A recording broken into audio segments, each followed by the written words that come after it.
Welcome into the Jordy Culotta Show. Wave your hand out there, baby! Shout out to the show. She puts the pinky into the nostril. Man, look at that. Healthy competition, there's nothing like it. Y'all grow up. The line's wrapped around the stadium. Different strengths. I just lost a tooth. It's going to be fun. You know, we might have a story. I love what you're doing. Ogeron wants to take us fishing this afternoon. Sharif, you play for the bad boys of the SEC, man. We don't apologize to anybody. A lot of people are saying you're going to be wearing number 7. I don't really know. I want to. He look crazy, Bill. Good feet on the old man. Definitely come back.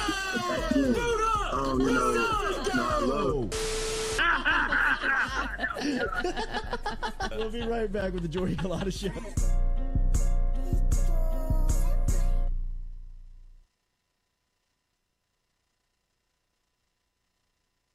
A strike and an out away from a natty. 2 outs, runner at first. The 0-2 pitch. Swing and a miss! And all is right in the world. Tigers win! Tigers win!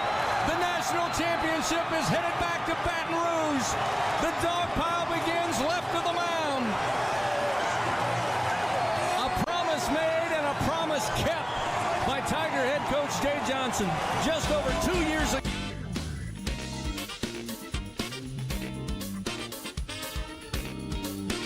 Sports Radio Network. That was Chris Blair and Doug Thompson on the championship call from last night. How sweet it is here on this Tuesday morning. So sweet we get started 30 minutes early. 6:30 start here on the Culotta Show. Thank you for being with us. Hopefully everybody's up.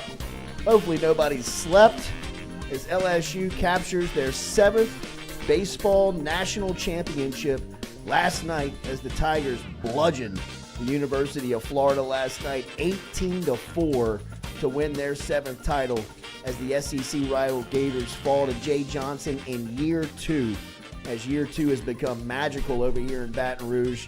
Kim Mulkey just captured a national championship in year 2, and now Jay Johnson the latest. We got a full house here for you, and I got to cut out of here at 8 o'clock, man. I'm sorry about it, but that's one of the reasons why we got going at 6:30. Want to make sure and have enough time to get going here and really react to last night's championship.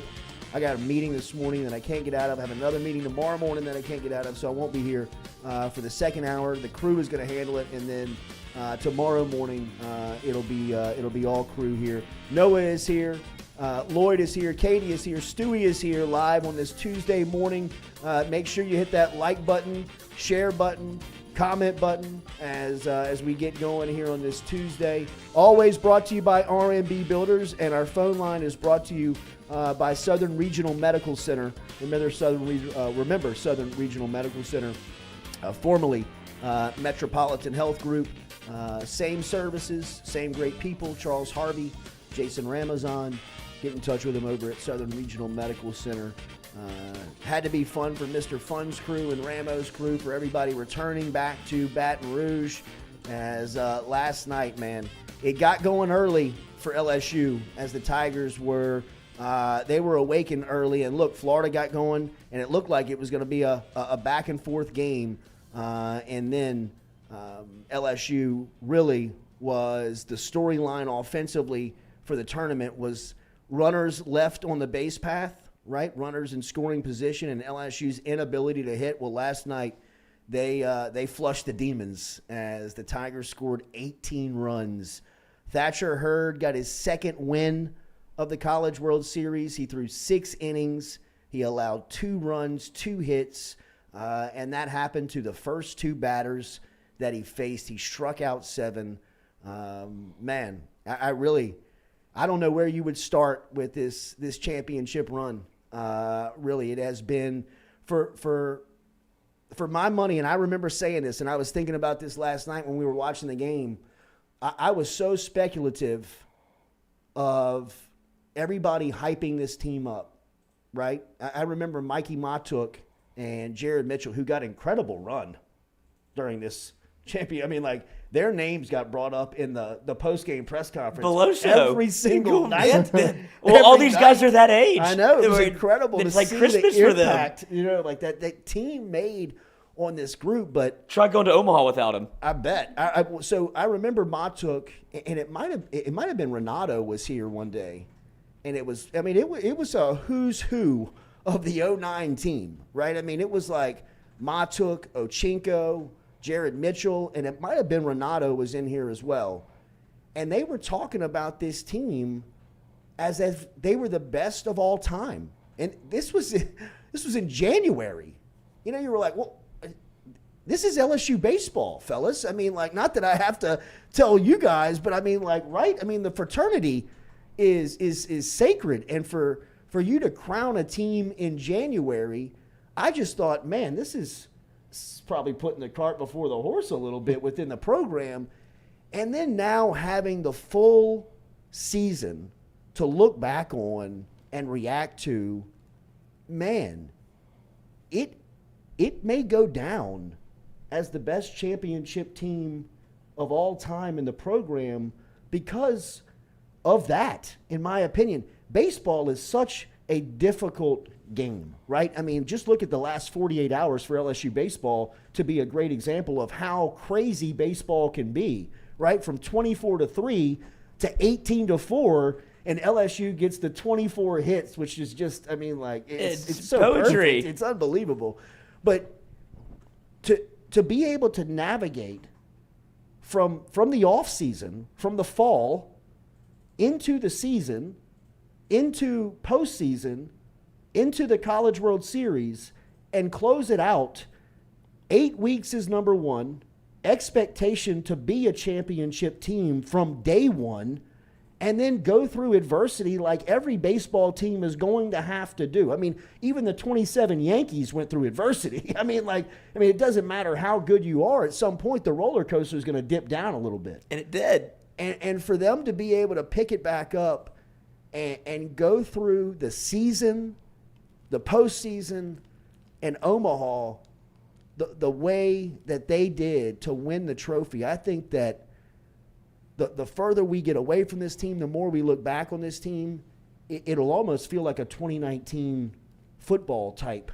Well, you saw squad. The way that they celebrated it felt very symbiotic. Like the symbolism was there. Everything, but from Dylan Cruz doing the ring me to smoking the cigar, like 2019 set the precedent kind of. And then you see the women's basketball team do the same celebration. That set the standard for what LSU was supposed to be. And for LSU baseball to follow it up with the national championship. And you're right. For them to get almost a blessing from the 2009 team, the 2009 team to be like, this is the next one up. Like, they don't do that lightly. They're not trying to crown. That was the part that freaked me out. Yeah, they don't. It's not like they don't want another team to win it, but they want it to be a team like that to win it, where that's a brotherhood. Like, when you see the 2009 team, they're all still together. They all still text each other. Like, Mikey had 350 texts last night during the live stream, and it's all from teammates. Sure. Jared had the same thing, and you can see that almost in this 2023 team where that's what it takes almost, and that's why they're so beloved, it feels like, this year, where everybody was bought in, from the fans to the coaches to the players, where they all loved each other. And for them to all come together with the transfer portal being in play, to you have a guy like Milazzo from Zachary to Paul Skeens carried him to the dog pile. Like, those two people shouldn't know each other. He was in the Air Force Academy, and he's in Zachary, Louisiana, to now they're piggybacking each other to a dog pile. That shows the coaching and just how much a baseball team can come together in a short period of time. It was a great job, I think, and will be underestimated and maybe not talked about as much because of the performance on the field, but the coaching staff, and look, last night, I think we talked about this earlier this week or late last week. I have not covered anyone specifically, and look, I'm not on the day-to-day beat of the LSU baseball grind. I just, following the program and getting to see the way that Jay Johnson runs it, and being able to have a front row seat of LSU sports and seeing all these coaches that have come through here and people that have been obsessive about their program. I mean, we talked about this, I believe, here recently.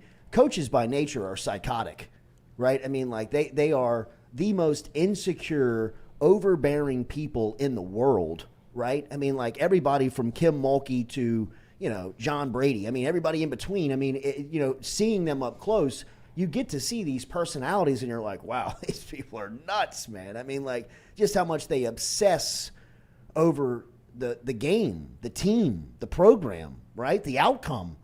I have never seen anybody so well connected and in tune with his team like Jay Johnson is. And look, last night, Cade Beloso bumping up to number 1 in the lineup, I think is a great example of that. Who expected to see that when the lineup card came out? And then he makes the move, and Beloso gets on base 4 times last night. He puts Dylan Cruz in the second spot. Cruz has his best game of the postseason. You know, I mean, look, that may, like, hindsight 2020 where you're like, well, yeah, I mean, like, that was easy. You think that's easy on Championship Monday to make that move as the coach? I mean, we've been doing this all season long like this, and now we're in the final game of the year going for a championship. Let me do this.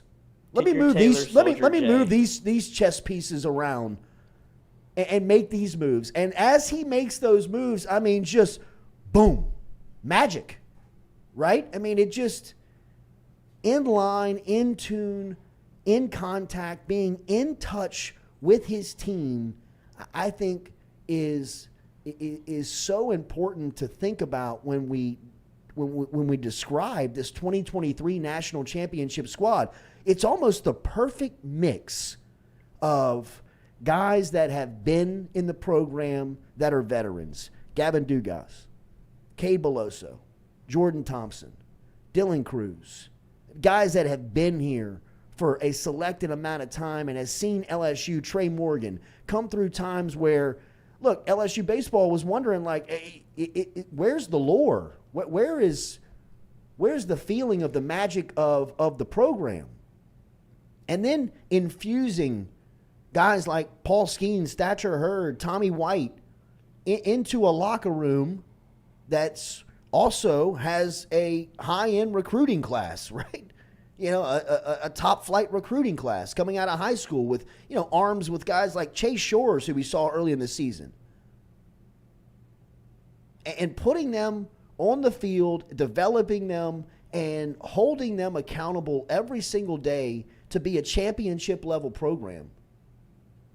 I mean, the things that Scott Woodward has done in a short time of making moves at the head coaching spot in pretty much all of the headline sports has turned in to a Powerball ticket. I mean, like, for Jay Johnson and Kim Mulkey to be hoisting trophies inside of their programs within 2 years, you think Brian Kelly woke up a little earlier for work today? You think Matt McMahon's feeling a little pressure to perform?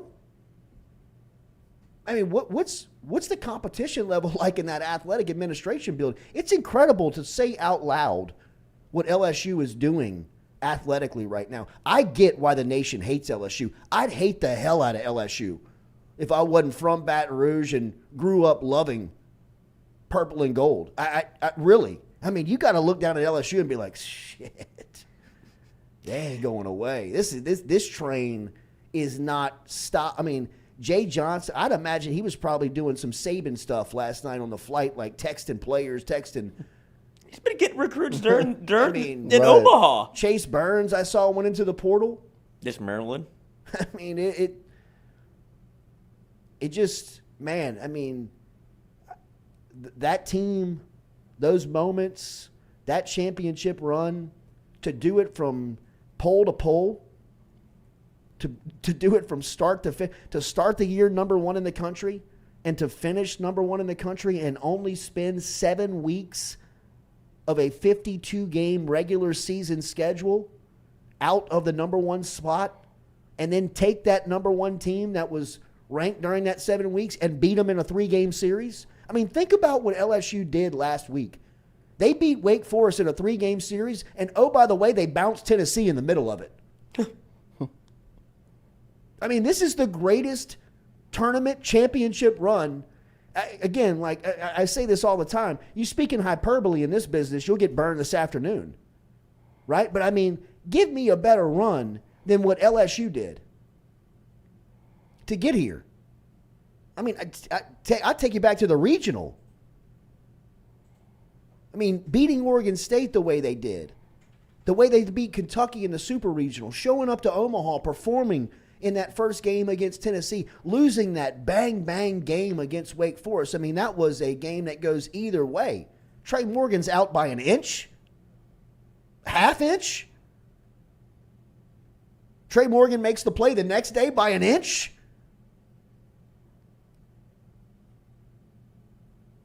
And then they get into a 3-game series against Florida and beats the hell out of them for the title. I mean, to win that game last night in the fashion that they did, it's the sweetest championship run I can think of, man. I can't think. It feels 2019 LSU football. It was almost harder, right? Like 2019 felt, obviously you have to beat Alabama in the fashion that they did in the slugfest, but you always felt comfortable in what 2019 LSU football was. You knew that every time they lined it up, they were the better team. You could say that about LSU baseball, but I think it goes to show how hard it is to win a baseball national championship, especially coming, like you were talking about, going through the losers bracket, where they had to go. And what was the biggest question about LSU baseball this entire year? Pitching. What showed up the most? Yeah. Until the final game, where you were waiting for the LSU offense to explode. Jay Johnson is an offensive guy, and for it to finally show up when it mattered the most was the culmination of a years-long work, almost. What a recruiting pitch Jay Johnson has. If you're the best pitcher in the portal, isn't it Air Force's pitcher? There's another one, yeah. Isn't there another Air Force pitcher that's a dog? Right? I would imagine he knows Paul Skeens. He's not Skeens, right? But I mean, like, oh, he could be. He's the same thing. He's 93, 95 at Air Force. Right? He's going to the portal. So if you're the best pitcher in the portal, which Paul Skeens and Thatcher Hurd arguably were last year. Skeens was. Thatcher Hurd was a top 3, top 5. He's the number 1 pitcher out of California in high school. Okay, right. And he went to UCLA. So what do you think the conversations with Thatcher Hurd last summer were with Jay Johnson? I'm going to give you the ball in some big games, son. On TV. You come to LSU, you are going to pitch in humongous games. Thatcher Hurd started the national championship last night and had the game of his life. I mean, the conversation that Jay Johnson is having with either the kid from Air Force, Chase Burns, whoever it is. I mean, Jay Johnson is great at what he does, and he has, built this thing and turned it around in a short time. But those conversations are pretty easy now. What's it going to be, son? Do you want to come play for a national championship or not? And now you don't have to promise the fact that you're going to win one. It's like, I've already shown you we can do it like this. Yes, that's what I'm saying. Yeah, I know. That's what I'm saying. But before he won it, he was saying, hey, come here, you'll win a national championship. I mean, did you see him telling the story about Skeens last night? Well, he was telling about recruiting all these guys. And I think it was Jacques that asked a question. Because he looked and he said when he was recruiting these guys, he gave his travel schedule. He said last year he came to Omaha, and from there he flew to L.A. and met with Hurd. Then he flew to Missouri and met with Christian Little. Or from there he flew to Colorado and met with Skeens. L.A. to meet with Hurd. Christian Little. Tennessee. Then went to Tennessee. Then went to Florida and met with Tommy White. And said then the next weekend he got all of them on campus for an official visit except Skeens, because Skeens was playing for Team USA. And as he's telling the story, he drops in, I called Paul every day. And everybody's like, and people like smirked, kind of laughed, and he looked up at him and was like, no, I called him every single day of the summer. And I mean, it's like, that's the thing about Johnson. It's like, you almost want to don't believe him? and he's like, somebody asked him a question. I think it was Cobble asked him a question 2 nights ago. And he was like, what was the discussion like in turning around, might have been turning around Skeens on the 4-day road, on the 4-day rest. And his answer was right up coaching, and then he kind of went into it. And Cobble was like, when he said coaching, he kind of thought he was joking, kind of right. like he was like, he kind of like was thinking like he's taking credit for something that Skeens. And then he was like, no, it's coaching. We had discussions on how we, and he lays out like this like we meet with the staff, what the you medical go team through to make this decision to. I mean, it's him last night in the postgame. He was walking on clouds. I don't even think it hit him. I don't think there was a moment. I know he doesn't have kids, right? But there was a moment when it looked like a gate of kids was opened up and came and ran to him. I don't know if it was he's got an extended family, yes, or something. But they came and like crashed him. You know Yeah, what I mean? saw Like it. they crashed. I mean, and he's still like, and like smiling for the picture. He's still very much he's kind of like looking around. Yeah, I mean, he's still just kind of like taking it as he's walking around. You know, he's kind of like got his hat. You know, he's just kind of. I mean, he's just. You can see that this is just. It's a release. It's the dude's life. Like when you hear "this is my life," you know, you're like, all right, man. I mean, come on. He's one of the first ones I've ever believed. I believed Burrow when he's like Burrow's like, you know, Joe Brady and Joe Burrow that year in 19. You're like, man, these guys, they do nothing outside of football. Like they think about football 24 hours a day. Jay Johnson, Will Wade, you know, I mean, like Will Wade cut from a different cloth. He watched his baby be born on FaceTime. Yeah, I mean, he was in Nas He was Reed's recruiting. living room, watching his daughter. I'm not kidding. I know. You know, I like, did. I mean, Nas. I mean, like him. They have a picture of him and Nas like looking at the camera. You know, like Jay Johnson. He doesn't have kids. Like he doesn't. Yeah, he does. It's the LSU baseball team. All he thinks about. You know who's his kid? Jordan Thompson. Sweet, That precious moment, Jordan Thompson. that moment that he and Jordan Thompson shared last. I mean, he choked up. He put his head down. I am a crier. I know what crying looks like. I mean, I have hidden crying on this show before, where I've gone back and watched it and been like, I'm choking if you're up. watching it, you know I'm crying. Somebody bail me out. Jay Johnson was crying last night. When Jordan Thompson was crying. He put his hat down and he looked down, and when he looks back up, you can see his eyes are like gleaming off the light, because I mean, he wants to like break down and bawl for a minute because of what Jordan Thompson, like he was going back to at bats describing Jordan Thompson last year. He was like, look, Jordan Thompson had a bad defensive year. He said, but nobody will remember the big hits that he got last year, and gave a couple of examples. And then said the first day that they were allowed to get into defensive, practice, I mean, he was talking about the regimen that Thompson went through. And then he talked about the decision of if he was going to pull him for the championship game. And I can't believe someone asked He him like that. looked at the people. He was like, you don't get it. Like this guy, there's only two people that have started every game since Jay Johnson has been the head coach at LSU. You know who they are? Jordan Thompson's one of them. And And who else? Dylan Cruz. And Dylan Cruz. Yeah. So why Like, would you not Right, start like him? there's no way he was. No. No, right? that's just and a when lot he was of- telling yeah. that story, right? I mean, he was giving it to a lot of people. Mm-hmm. You know what I mean? Like you could tell. I mean, I think he actually says in the quote, he says, "It pisses me off," and he said it twice. He said, "It pisses me off. It pissed me off the way that Jordan Thompson was being criticized." And I mean, like if you're Thompson, I mean, like you got to be looking at him saying, "Coach, tell me where you want me, when you want me, and I'll run through any brick wall you got in front of me. Like, I will crush anything you ask me to do." And for him to perform the way he did yesterday was so sweet, such a sweet redemption. I mean, me and little Jay were standing up in the living room on his first at bat. Like, Everybody was in the clapping stadium. at the screen. I mean, like, come on, JT. Come on, JT. Everyone was. It was amazing. I mean, and when that crowd started chanting his name, man, Yeah. I mean, that was That was a emotional. beautiful moment for him. I mean, that was before a last beautiful, night, beautiful moment for his him. only hit was that one RBI with Tennessee, right? It was in the 1 opener? for 30. Yeah. Yeah. And then he drove home the first run last night. I mean, that was Opened it so up. sweet. The defensive plays he made. Right. I mean, I thought he was going to make all 3 outs in the ninth. I did too. I That thought was for crazy. Sure. I mean, I was like, this is incredible. I mean, the night this kid's having is unbelievable. Hit him a line drive so he can keep the ball. I want him to get the 3rd out so he didn't have to throw it. So he can put it in his back pocket. Who was it? I think it was Eddie Furness. Caught it and put it in his back pocket. That's the move. That is the move. What is must the that have felt like for him after Oh, all Val- these I weeks mean, of listening to the BS? Ain't nothing but a Right. peanut. I I mean, mean- that must have felt amazing when everybody was on their feet for him. I No. mean, Just I can't would. even imagine. I'd imagine he didn't hear any of that because of what he went through before. And we were saying this last night.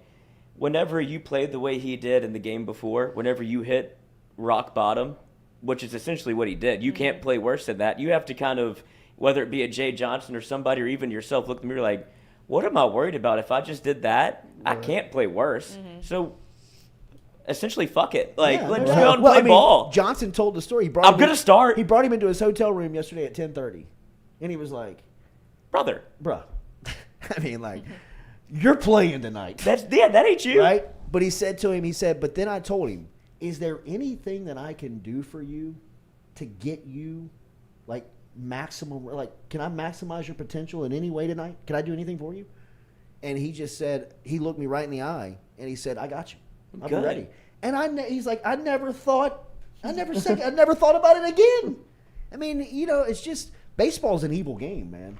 I mean, baseball is an evil It will game. find you when you're at your lowest. The way the ball finds you when you don't want it, the way that you're up to bat in key moments and you're in the slump. I mean, it was hovering and smothering Jordan Thompson during this tournament. So for him to have that moment last night, man, I think it's a great lesson. Like I was telling Lil Jay last night. Always remember, man. They're not cheering you, and they're not booing you. They're cheering and booing moments. Mm-hmm. So when you got good moments, they're gonna cheer you. When you have bad moments, they're gonna boo you. So they're not really A fan of you. It's not you.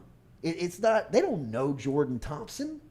They don't know the work that kid's been in, what he did last summer. I mean, I know for a fact that Ryan Theriot would go meet Jordan Thompson for hours upon days, nearly consecutive days on months stretches of just either watching video, fielding with him, just talking with him, just working. like get me out of this funk, man. Make me a defensive shortstop. And before those two errors he made on Sunday, Clean sheet. Yeah, I'm trying to remember a ball he booted all season long. And for people that think he wasn't good last year defensively, he played last year with a knee injury and he didn't tell anybody. That's right. Played the entire year, didn't say a word. So if you want to question his character or question his loyalty to LSU or question his ability to play baseball, think about the guy that could have easily come out the game or said something whenever everybody was ragging on him, and he didn't. He kept his mouth. I'm good. All good. We're all good. Like, it takes somebody with a especially high character to not blame an injury whenever you're definitely hurt. And for him to be able to move through what happened in Game 2 of the College World Series and then show up like he did, it's not a shock to me, because that's the kind of person he is. Like, you keep your head down, keep working, don't say a word. And that's what you have in the LSU shortstop, who'd you mention him with? Theriot. Dylan Cruz. Oh, yeah. Like, you don't think Jay Johnson's going to put him back out there? I mean, like, that's like it was Like never. It was never. so It was never debated. No, but I mean, all the LSU people that are going to Twitter, like, you've watched 3 games this year. Congratulations, bag on them all you want. You haven't watched baseball yet, so we don't care what you think.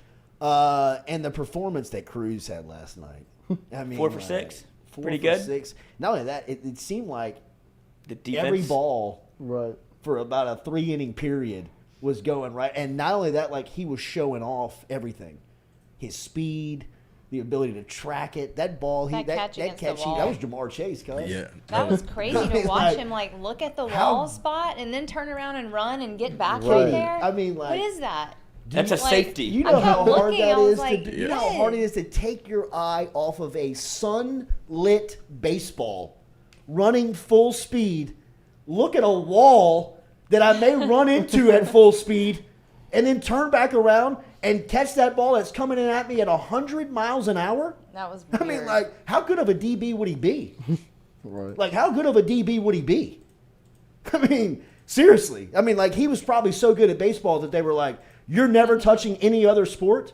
But, like, I wish he would have had the LeBron, like, sophomore, junior year of football film. Right. So you could be like, just in case you were wondering. I mean, like, this cat could track down a 5-star wide receiver. 6 feet 203, running like a deer. I mean, that is That Craig was a Stelz. weird- You that's a don't think? weird Yeah, you don't think he's got a little mean streak to him? I mean, like, let him catch you coming across the middle running full speed one time. Have y'all seen the shirt Nyla Threads put out? And the shadow of it on the wall is a with the goat, goat, shadow. yeah. It is Oh, the it's coolest unbelievable. shirt. Did you see his wang?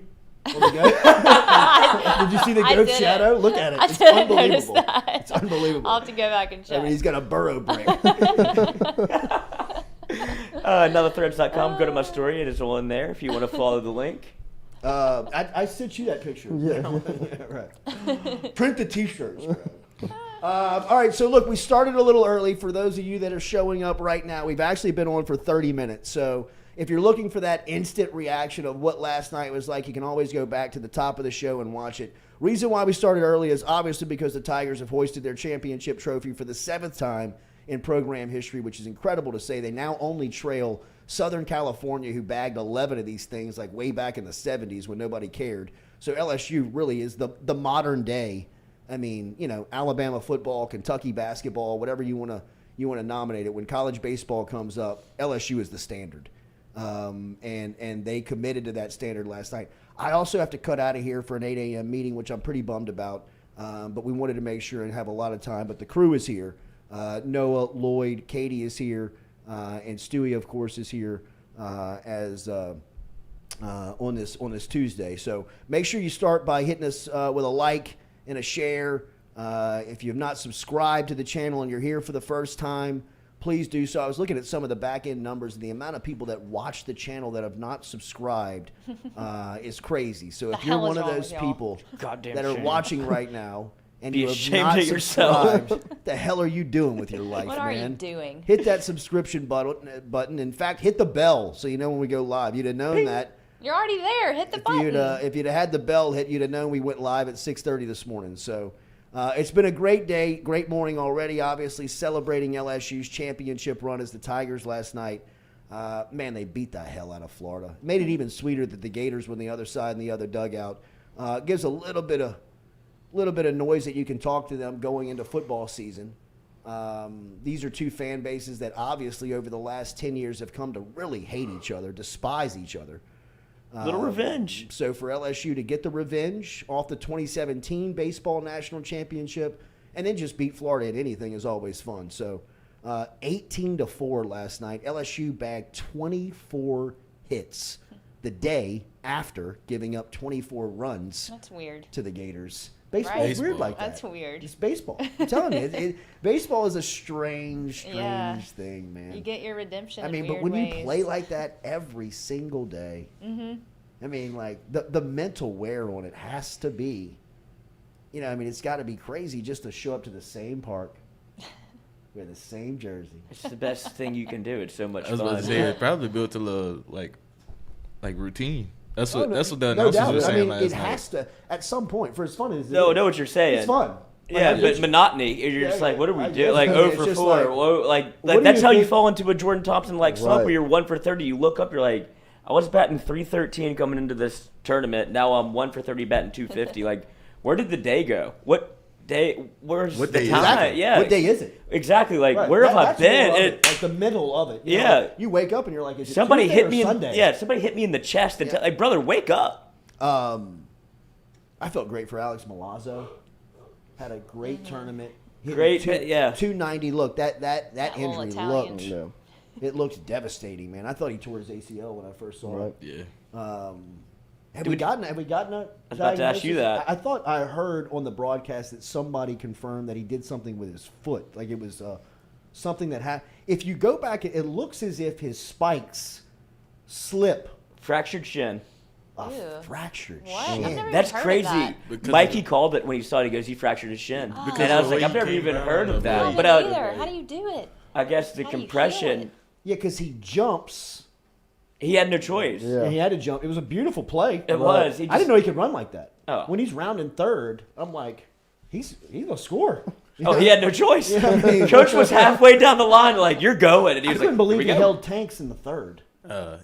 He had to get to JT. Give him a moment. I mean, but I still, you know, like, but I mean, you know, what are we talking about? Shout out what JT. are we talking about? Yeah, coaches seem to be on point. What are we talking about? The thing I can't believe is that they sent Cruz to, like, he was getting a triple regardless. Yeah. I don't care what you told him. Right. He was doing that for this. No doubt. And what a moment. It was great.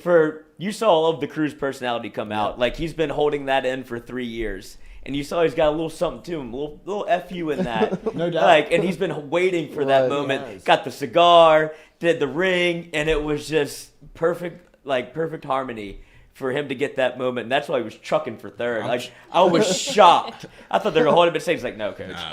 I'm getting the Jay Mitch move. I'm going head down into third. pick me up. I'd like to bang, see a side by bang side of him and Jay Mitch. Give me the stop clock. I mean, that is. Jay Mitch is still to this day. He looks like running water.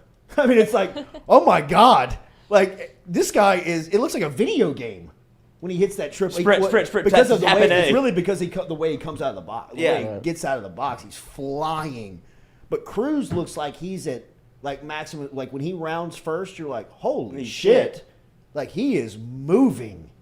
I'd love to see a side by side of him and Jared Mitchell was effortless. It was. Dylan Cruz is still picking him up, putting him down, but he's got that I got to go move. And we were watching that. Obviously, we did the live stream with Mic'd Up, and Jared Mitchell was smiling ear to ear when he saw it. He was like, "This feels right. This feels right." I bet. And I just put the camera on him. He's like, "There you go, passing the torch, it was, 3-3." The next at bat, Cruz gets a single, and then Tommy hits a single, and Cruz scores from first. The speed on that moving. was. The numbers of Tommy Tanks' batting average with Dylan Cruz on Was it like base, 690? It's like 690. 690 and 280 when he's not. If you're an opposing coach, you got to be like, what is this, a video game? I mean, like, is this real? This can't be real, right? I mean, like, the amount of times that Cruz has been on base. I mean, like, Jordan was like, is that hard? I was like, is that hard? Got on base I was like, Jordan, that is, every game. Baseball's an impossible game, son. Got on Like, base every game this year. and like dating back to like 15 last year. Mm-hmm. I mean, that is a stupid stat, right?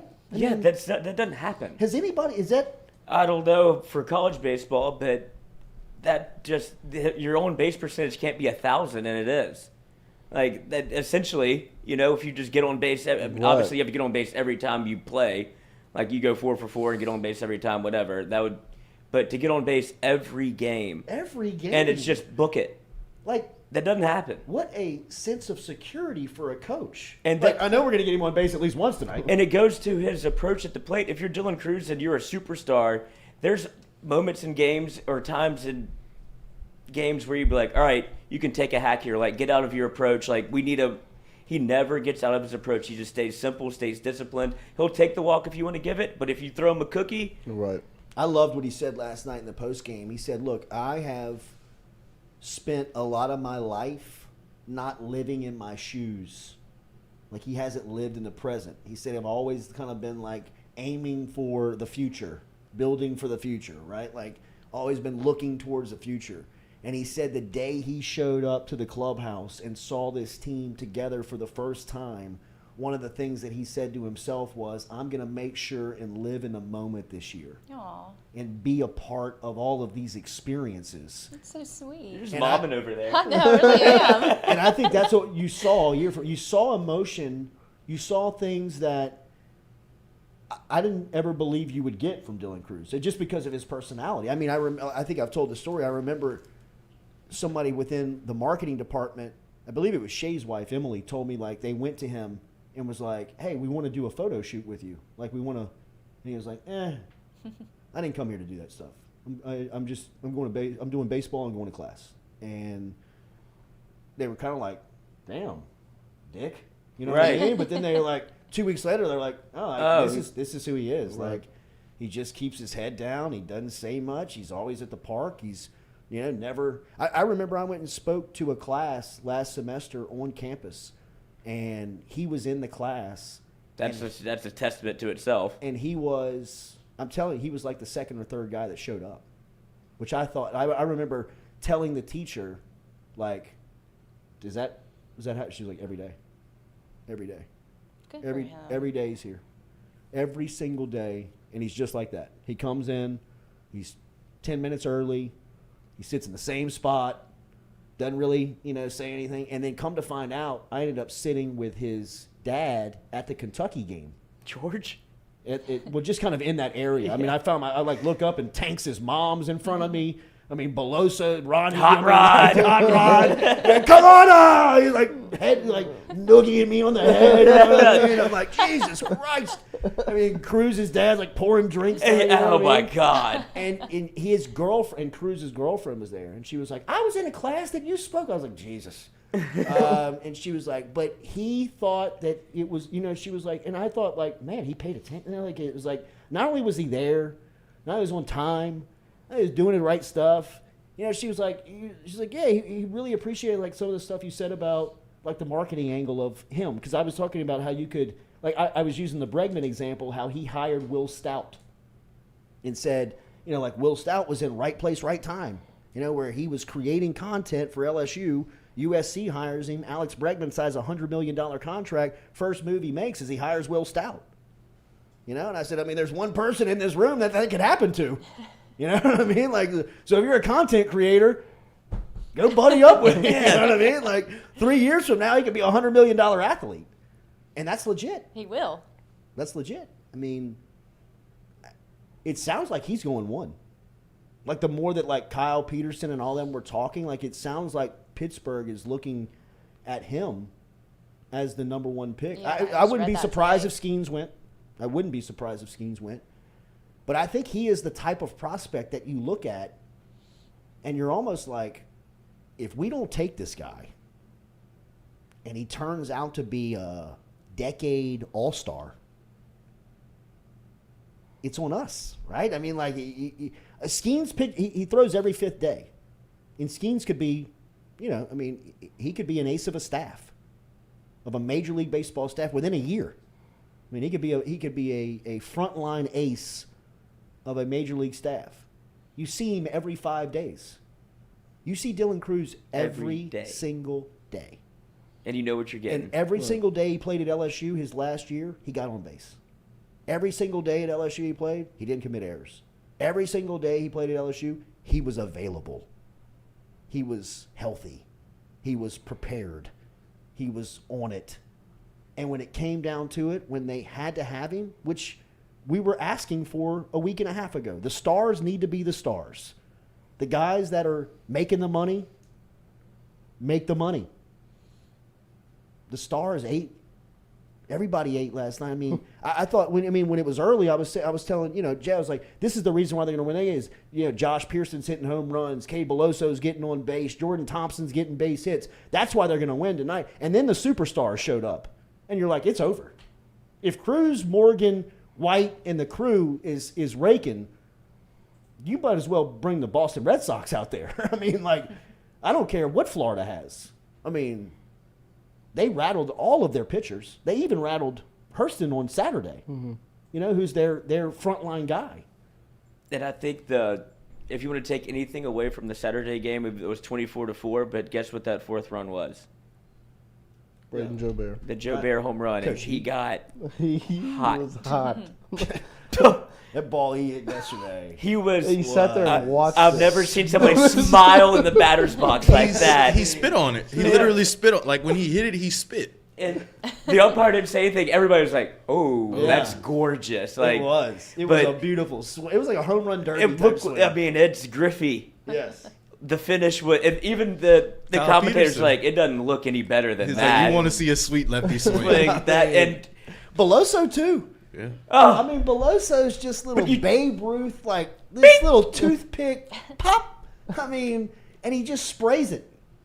Oh. I mean, I mean, like it's like he's gonna be. LSU has to be so annoying He to can lose come- to. oh, You know yeah. what I mean? Like fucking Beloso. He's batting This leadoff. guy's getting base hits off us. Everybody's getting hit by the baseball. Dude, that First shot that Beloso took on the wrist. Oh, he got it right in yeah. the meat, baby. 99 to the Yeah, that was wrist. bad. That that was bad. hurt. Oh, it's right in the fat part. What about that sound the ball made off that Florida's pitcher's ankle? Oh, off the See, I leg. thought he broke his shit. Yeah. I thought for sure. I was like, "There's no No, way." when the ball hit him, he almost buckled. Like he almost fell. O'Sullivan is He is. what a masochist. Like, I'm not calling timeout pitch, and he's Yeah. like, I can't go. Well, you tell like when he went out there, he was like, "What's the deal, man?" What are He's like, you watching the game? I can't push off. What do you I want would like from some me, practice dude? pitches Trying to I just hit I'm like, 110 off my ankle. Like work. right off the. And when I saw sound that, of it. when Oh, I yeah. saw there was I mean- no timeout and he was walking back to the rubber, I was like, What are they doing? "Is he like he's fine? He's okay." And then he went and he shook it. I was like, "Yeah, no, he's Yeah, cooked." he can't do it. No, I mean, if anybody knows, like, if you've ever just seen a game, you just walk out there, put the trainer, and be like, all right, you Right. get 5 practice It's go throws. time. Yeah. Like, let him Right. figure it out, even if he's you're not okay? hurt. Yeah. right. Let's see if you're all right. No, go throw. And he's like, tries like, oh, this is, and then, okay, O'Sullivan was acting like it's a to-do. Like, oh, I guess we'll go check on him. Like, I think he knew when they ran Caglione. He knew it was about to He get knew ugly. he was like, boys, we better buckle up.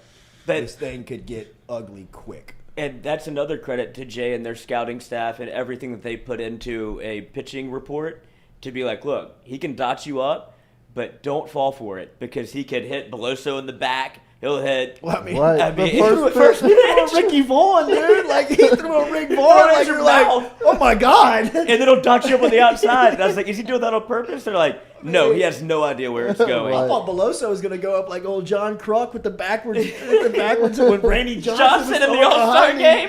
I mean, like, But that's what it was. And credit to LSU because the first inning, it was a little sporadic. You saw Trey Morgan swing and fall down at one that was going to hit him in the chest. Yeah. And you're like, okay, boys, settle in. And then you see walk, wild pitch, Right. walk, base hit. And it's like, okay, this is how you get to him. No doubt. And that's what it took for LSU to get him out the game. And then once that started, you could see O'Sullivan start to be like, well, that was our that was our ace in the hole. Yeah, okay, now we go. Yeah, on to plan C, boys. Yeah. Who's up? Well, I mean, he struck Trey Morgan out on straight balls. Every single did. pitch Morgan he swung was just out trying was a to be ball. hero early. Right. Like, Oh, he And was swinging so- out of his shoes. No doubt. And so then the next inning, Dugas went out there, didn't even move the bat. Just stood right there. Go and ahead, watched throw it a go strike. by. And then they got the violation too. So Right. it was Yeah. 3 balls, and it's like, okay, here we Yeah. go. And that was the recipe. Yeah. And for LSU to have that discipline and the immediately turn over, like, they Right. talked in the dugout a little bit. But like Lloyd said, like the scouting by Jay Johnson and his coaching Flawless, staff is coach. flawless. Because like the book was out on Caglione. He couldn't pitch to lefties. Like his struggles was against lefties. So if Jay Johnson does what the unthinkable. K. So Beloso first. in the one hole, he hits him, and it's like, oh Shit. shit! Yeah, right. Like Kevin O'Sullivan's face the whole game was just. This guy Jay Johnson's going to be a problem for a long time. He was isn't on the walkie-talkie like 5 minutes into the Right. game. Like, get somebody fucking going. Get everybody up. Where's the restart button? Unplug it, plug it back in. Turn I'm about the to game quit. off. I gotta turn it off. Ain't no friendly quit, coach. That's what you get for stealing when you're up 15. Yeah. Yeah, And that's why I think Dylan Cruz, I'm going for home. no doubt about it. Like, man. y'all want to play like that? All Yeah, right. I think that's why they sent Milazzo. Like, too. I don't discourage people from playing like that, but when you show up the next day at the ballpark and you get beat 18-4, that's what happens. Expect it. Right. You know what I mean? Like that's what comes with it. You know, I mean that's the beautiful thing about great teams that can talk all that stuff, and then show up to the park the next day and win. Florida is just not it. I mean, Wake Forest. Not Wake it. Forest, not it. I mean, they were Tennessee. They were faking it. Not it. Oh, I've never seen somebody fake it like that. Oh, like Wake Wake Forest. Forest. Fake it till you make it. Pitch and Boy. laugh. Right. Wake it till you make it. Yeah. I mean, poor bastard. LSU won 2 championship series this week. Right. And that's I mean, what they accomplished last week should go down now is one of the best historical run. I don't know the ins and outs of all the championship. I know that the 97 team had some adversity late in the year. Doug Thompson told the story yesterday morning about how they went to Tuscaloosa. They only had to win one game to win the league. They got beat Friday night. They got beat 28-2 on Saturday. Then they turned around and won on Sunday. I mean, that's still something that a lot of people talk about, right? But as far as like the postseason Omaha run, I was there in '93 for that Long Beach State game that came down to the 9th inning that Todd Walker hits the screamer off the second baseman and it shoots up in the air and Armando Rios scores the game winner and throws his helmet up into the stands. I mean, I remember that being like when we left that day, my grandfather said they just won the national championship. Like whoever won that game was going to win, and they ended up beating Wichita State. I mean, I think they beat them like 13-0. That was the day that Laxton had the 16 strikeouts. I mean, I remember that game. But as far as last week is concerned, I mean, look, it's fun to make fun of Wake Forest. Like they were a squirrely little bunch. You know what I mean? Like, I mean, some of their very fluid bunch. It's just some weirdo. You know what I mean? They got issues. Love the locker room. You know what I mean? Like they got some issues. Love the bathroom in the locker room. They're not going to fit in well in Major League Baseball locker room. You know what I mean? They would probably be like, "Didn't you go to Wake? Yeah, Sweet, your locker's in the corner over there with the rest of the deacons, the Dick and Deacons." But they can play. That hole's not what you think it is. They can play. They can play. Oh, for sure. They can play. Yeah. And to beat them in a 3-game series in the middle of the week with the University of Tennessee's elimination game peppered in there, and then go to a championship series for winning that week, I think it has to be as monumental of a championship run as the program has ever seen. I mean, I didn't know if they would have enough left in the tank after Thursday of what they accomplished. And yeah, no pun intended, off of the right-handed swing of Tommy Tanks. But, I mean, you kind of thought, even in 17, you were kind of like, man, maybe they can ride this wave into a championship. And then they got there, and you're like, man, they kind of look out of gas. And then Walker gets hurt in the championship game, Game 3, and they definitely didn't have any. You just don't have anybody left. You're waiting for him to go 7 innings strong and keep you in it, and then he pops his elbow in the first inning, and it's kaput. But you talked about Langston having 16 strikeouts. Laxton. Guess who topped that? I know, Ty Floyd. Ty Floyd with the game of his life, and that's the Ty Floyd everybody's been waiting to see. Right. And if you take that blueprint, which they copy and pasted to Game 3 for Hurd, to go fastball up, they can't resist it, and he gives up a bop early, but for them to have 96 with Rise on it, and Florida just couldn't stay away from it, and he also threw the game of his life. And you're looking at next year's Friday night. You're looking at your next days. Right. Thatcher Hurd? That was question. That was Coach, the last month of the season, he was an ace. He was not Paul Skeens. Nobody will ever be. Yeah. He's Joe Burrow. He's Joe Burrow. I mean, how lucky are we as LSU supporters, fans, media members to cover LSU over the last 4 years and see two of the revolutionary athletes that have ever come through campus. I would throw Angel Reese in there as well. Really. I mean, Angel Reese has had as big of an impact on the women's basketball program as Burrow had on football and as Skeens has had on baseball. And for you to see them in a 3-4 year stretch, pinch yourself, people. Like that don't happen. That don't happen. Joe Burrow goes number 1 in the NFL. Paul Skeens or Cruz is going to go 1 in the MLB, and I'd reckon that Angel Reese is not going to be outside the top 3 of the WNBA draft when she goes. Like, take your kids to see these people play. I mean, that is stuff that just, man, that's beautiful childhood. That's Shaquille O'Neal, Chris Jackson. I mean, that's growing up and not knowing anything else.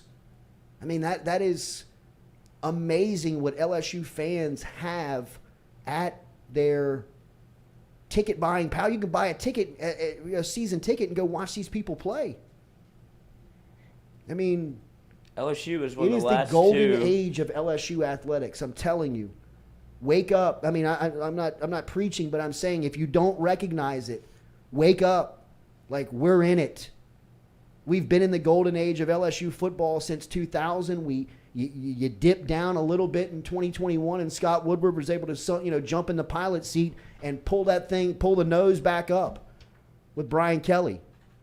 But now when you look at the total athletic program, the whole 30,000 square foot vision of what Scott Woodward, Kelly Zinn, Clay Harris, Verge Alsbury, Cody Worsham has put together it's the best athletic program in college athletics, and it's getting to a point where it's not even close.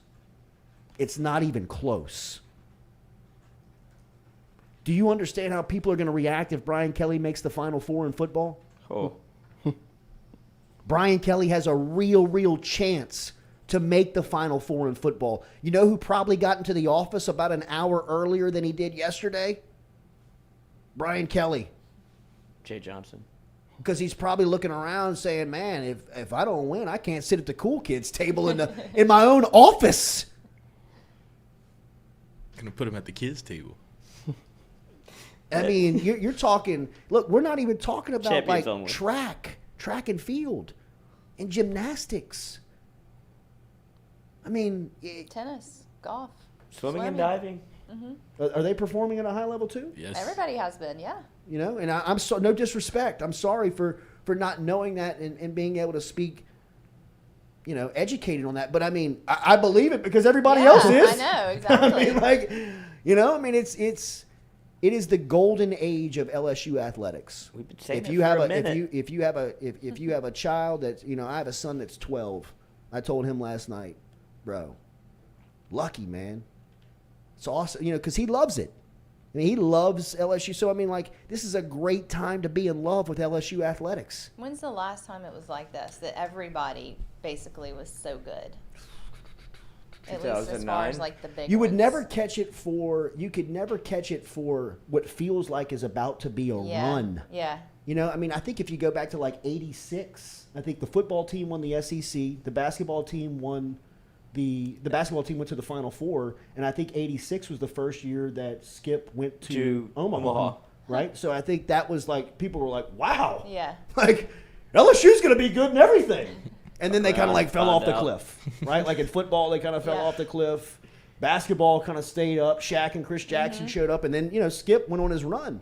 But in the 90s, as Skip is reeling off all these national championships, the football program is tripping all over themselves. Right. Like, they can't get it right, right? Dale Brown's era is coming to an end. Basketball program's in shambles, right? So, I mean, it was never all aligned. Saban shows up in 2000, puts the football program on track. During that run, like I said, I mean, the football program has been on a 20-plus year golden age run. Yeah, I could that's true. I could go back to 2000 when they went to the Peach Bowl and Saban was hired, to the next year winning the league, 2 years later winning the national championship, kind of being the kickstart to football, experiencing a 20-year run that has never been seen.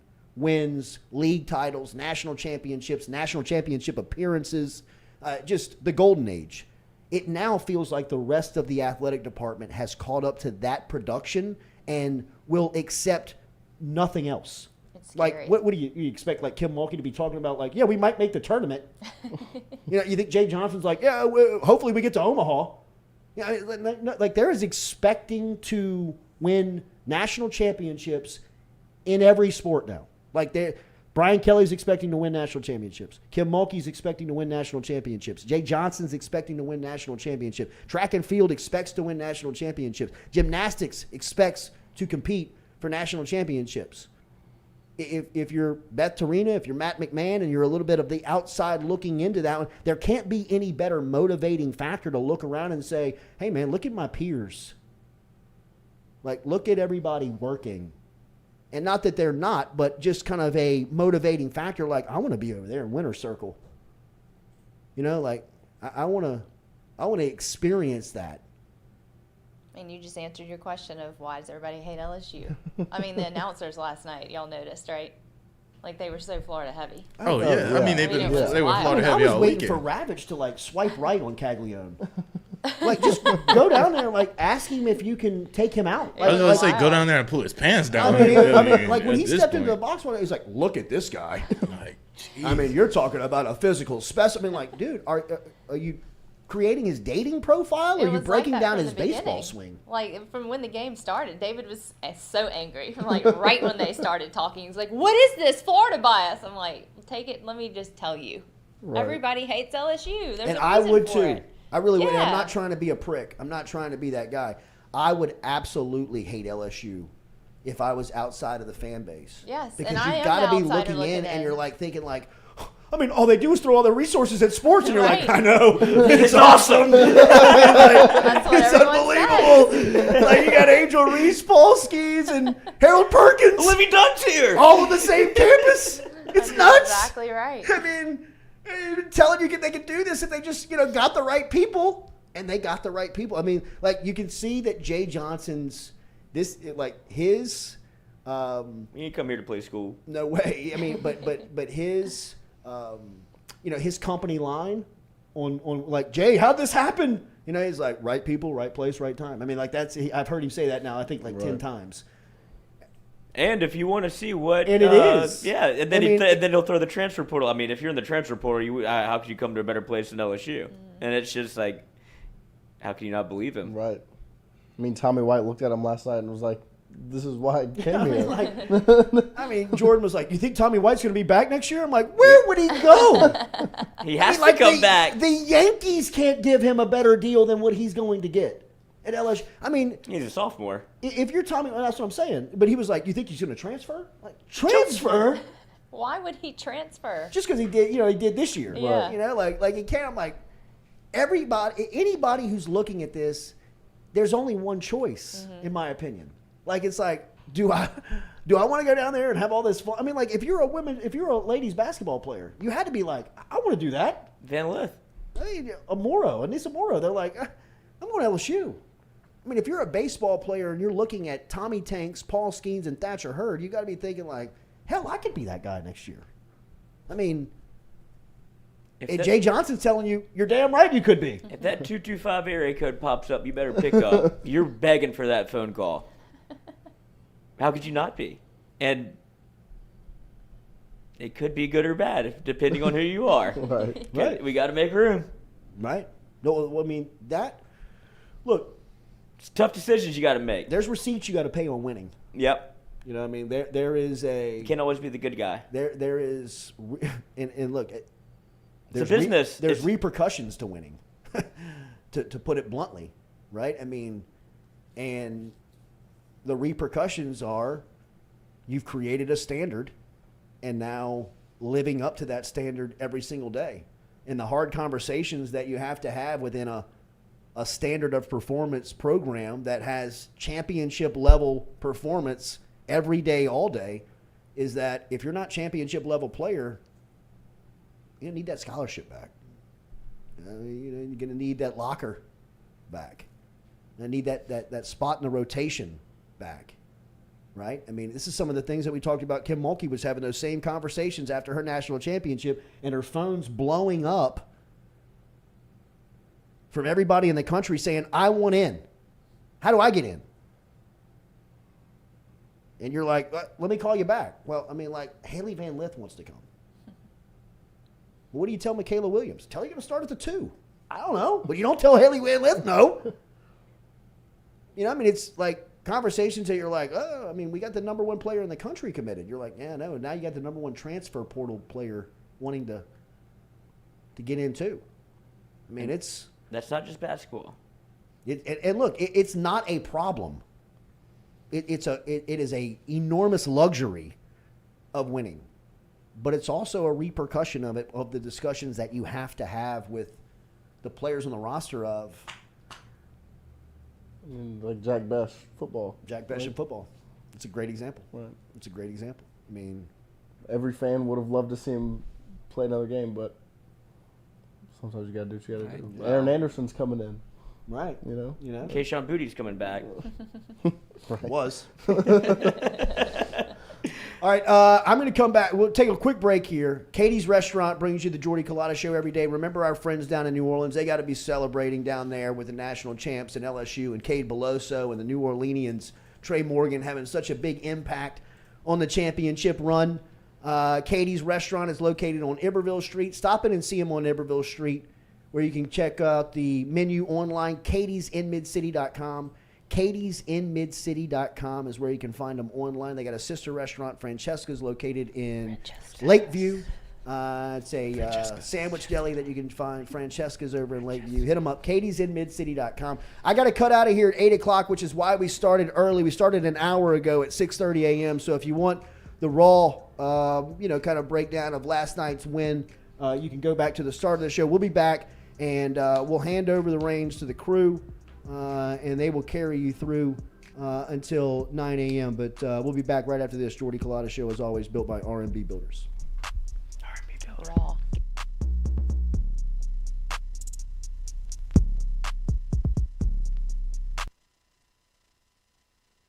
In a wreck, Gordon McKernan Injury Attorneys is ready to go to work for you. Come meet your team. I'm your intake specialist. I coordinate your case and connect you with your attorney and paralegal. That's us, your legal team. Here you go. Thanks. and we'll fight to get you every dollar you deserve. I'm your settlements and disbursement manager, and I'm here to get you paid on time. I'm attorney Gordon McKernan. Put our team to work today. Just call us. Get it done.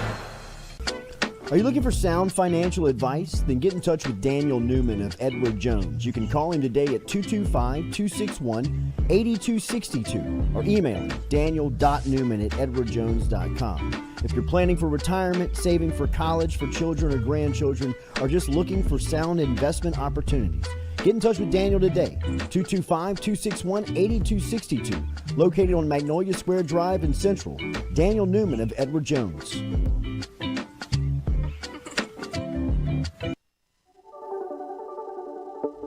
Don't let the name fool you. Men's Total Health has offerings for the ladies, too.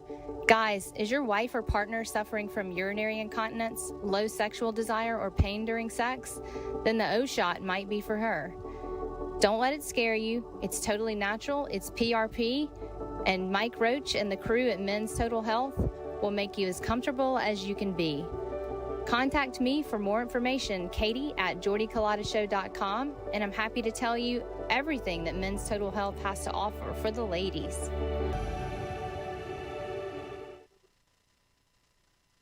Hey Tiger fans, when you're traveling through Natchez, Mississippi, make sure to visit Tom and Wright Granning at Go-Mart and On The Go Deli, where you can fill up your tank and your belly. Go-Mart has clean restrooms, community coffee, an awesome beer cave, and a great selection of anything you may need on your trip. Located at 4 Sergeant Prentice Drive as you're entering Natchez on the left. Also stop by Wardo's Po' Boys at 309 North Broadway on the beautiful Natchez Bluff, where the Po' Boys are so good you'll swear you're in Cajun country.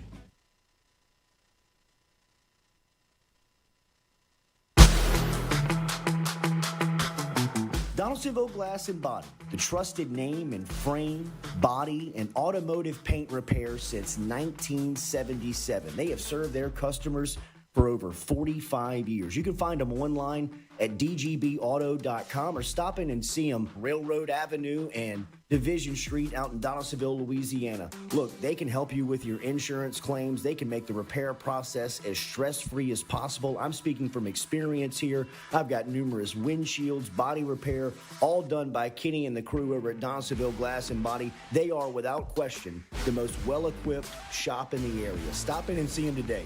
Shop them online, dgbauto.com, or stop in and see the crew over in Division Street in Donaldsonville, Louisiana. Donaldsonville Glass and Body.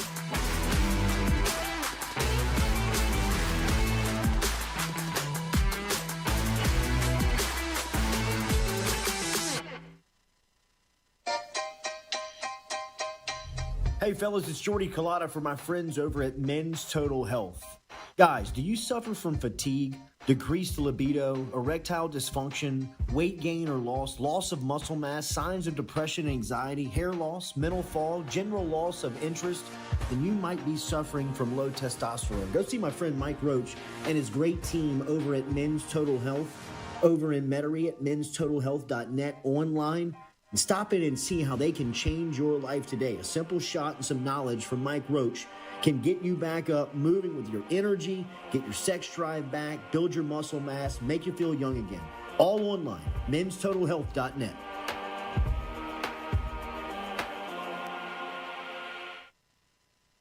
Red Stick Sports, a local staple in Baton Rouge to all sports fans, was founded back in 1981 and has remained a family business for over 40 years. Today, they still have the great selection on the floor, but they're also a leader in custom apparel for businesses, sports teams, and other groups. Take it from us, everybody over here at FM Digital Media. They help us out with all of our apparel. Let them help you out today. Go ask for Cody over at Red Stick Sports. Check him out online at redsticksports.biz. We're all from different places and backgrounds. We've each experienced our own versions of life, but in the end, we're all on the same team. I'm part of that team, along with these players in purple and gold. Kayshawn Buddha, Malik Neighbors, Miles Frazier, Kyron Lacy, Greg Brooks. Whether on the field or in the courtroom, your team matters. So join our team. Make a difference. Bet. Let's get it done. The Jordy Culotta Show is brought to you by A-Bears Lawn Maintenance. Commercial or residential, A-Bears Lawn Maintenance is ready to work. A-Bears can tackle all your homeowners association requirements. Call Blake at 225-485-8022.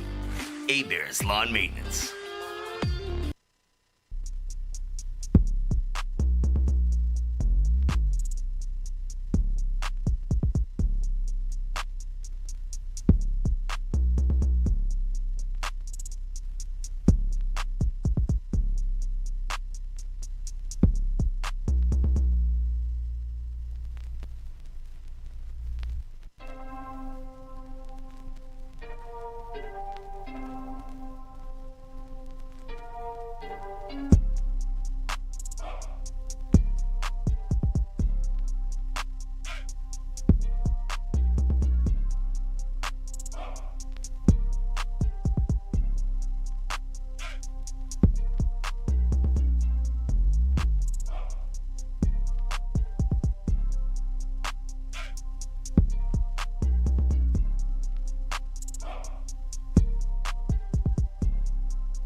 Welcome back here. Jordy Culotta Show, as always, built by RMB Builders. And I'm about to cut out of here, man. I hate that. But we've been here since 6:30 this morning. And hopefully, if you are looking for the raw breakdown Get that raw breakdown going. Of last night's national about to pull out early. Typically. We will have more reaction for you as we get out of here as I'll get out of here at 8 o'clock. I know, Grady, I hear you, man. Ducking out on 700 viewers ain't cool, but got to be some. We'll take it from here. Yeah, right. Or we'll cut out early too. Tons of reaction to last night's win. Obviously, how do we feel about Mainieri last night? Getting interviewed. I don't know if Mainieri liked his spot last night. No, he didn't. I don't know if he liked his spot. I mean, I was glad he was there. Me too. But I don't think he I was was wondering there. whose idea it was for him to go. It would be weird if he wasn't there. Right. Right. You have That to would be go. weird. Yeah. Would it? That would be a bad look. A bad look. Was Skip there in last my night? opinion. Yeah, but Mainieri recruited Cruz and Morgan and Thompson and coached majority of the guys there. So it's Stepdad came in. Yeah. I'm the Cool. father that stepped up. But he Cool stepdad. I mean, 2 Christmases. and look, they were being polite in the post game, but there were some comments that I thought if Paul got a hold of, he's not gonna like. You know, And I'll dude, no disrespect to At Paul all. Mainieri. Hey, At it's all. 1-1. At all. At It's all. 1-1, but you have to feel for him a little bit, just the way that team, and because Paul was so close, he was in that same exact spot where it just goes to show how hard it is to win a baseball national championship. It's like akin to winning one in basketball, where you have to make that run and you just keep going, and when you think it's over, there's another one. And obviously with baseball, you can lose one, and for LSU, he's been through that racket before, where you have to go losers bracket. Who do we have?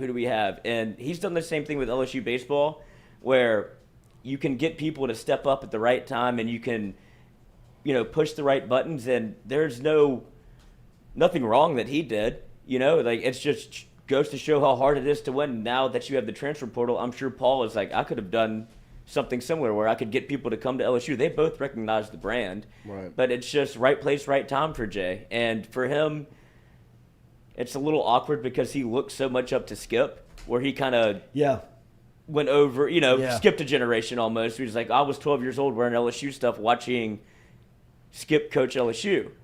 And he has that's the perfect mentor for him, right? I agree.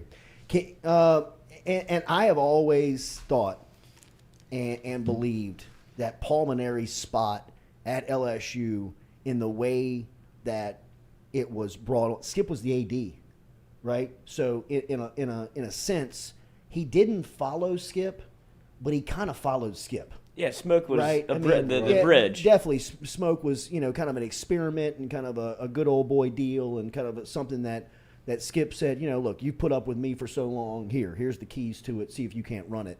And just before Smoke had almost put it into the ground, Skip went out and hired Paul Mainieri.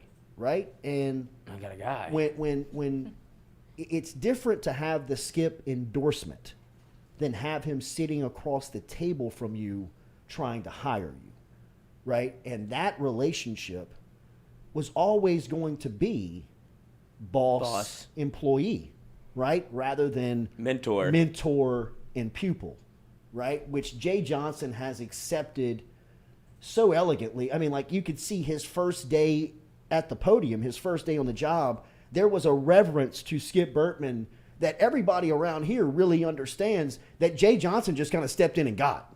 Like, I mean, like, it kind of came with kneel at the altar of Bertman. Kiss the ring. And kiss the ring today. Rings and up. Jay Johnson said, no problem, right? Where I can't wait. Yeah, absolutely.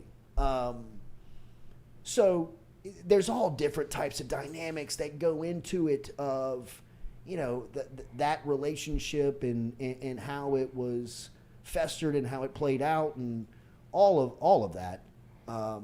But yes, I did look at Mainieri last night and thought to myself, man, he looks uncomfortable. Yeah, but it shows his character. Yeah. Right. To Yeah, be it able to really show does. up there, go on the field, hug Jay Johnson, like y'all said, it's the players that he recruited. Who's he responsible for? Who's Mainieri responsible Cruz, Beloso, Dugas, Morgan, Thompson. for? I mean, if he wasn't there for Right, that, exactly. that There's would've been there's a no bad debating. look. Right. There's no debating that.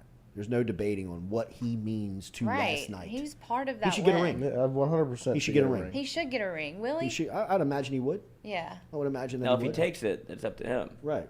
But I mean, he deserves He's one. a part of Yeah, that he does. history. And Jay Johnson last night in the post-game press conference went through and thanked all of that. Like, said, like, the day I got here, the state of this program, shout out to Nolan Kane. Shout out to Paul Mainieri. Shout out to Alan Dunn. I mean, that's another thing about Johnson, that if you go back and watch that 20 minutes that he stayed and answered questions after his guys got up from the podium, I mean, he gives you an idea of just how on point he is. He has to be in a interview type process.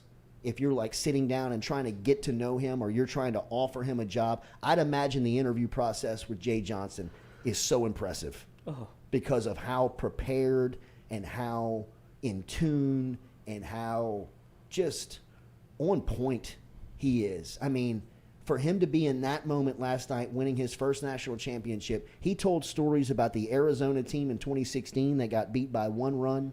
He talked about a text message group that existed with that team, that he was walking around Charles Schwab Field and sent them a picture of where they were and said to them, guys, when I close it out tonight, you'll have a piece of it.